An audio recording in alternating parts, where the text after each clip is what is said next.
এই সরকারকে কিংবা আগামী সরকারকে কিংবা একটা নির্বাচিত সরকারকে আমাদের কিছু প্রতিবেশী দেশ, বিশ্বের কিছু মোড়ল তারা আমাদেরকে শান্তিতে থাকতে দেবে না। আপনি তো মধ্যে কথাবার্তা বুঝতে পারবেন যে ওদের প্রার্থীদের কথাবার্তা, কিছু রাজনৈতিক দল নেতাদের কথাবার্তা, মনে হচ্ছে ওনারা ক্ষমতায় গিয়ে বসে আছে।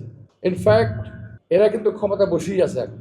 জামাত ইসলাম এবং তাদের তলবি বাহক, জামাত ইসলাম এবং তাদের কিছু ছানাপোনা, এরা কিন্তু এখন ক্ষমতায় আছে।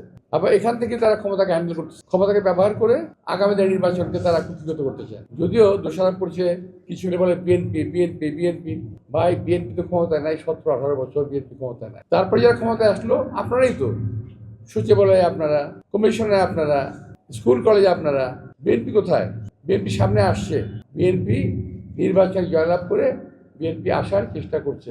কিন্তু এখন আমাদের উপরে অর্থাৎ বিএনপিকে দোষারোপ করা হচ্ছে। ভাবসাবটা এরকম যে আওয়ামী লীগকে তাড়িয়ে দিয়েছে, আর বিএনপিকে তাড়িয়ে দেবো, ভাবসাবটা এরকম।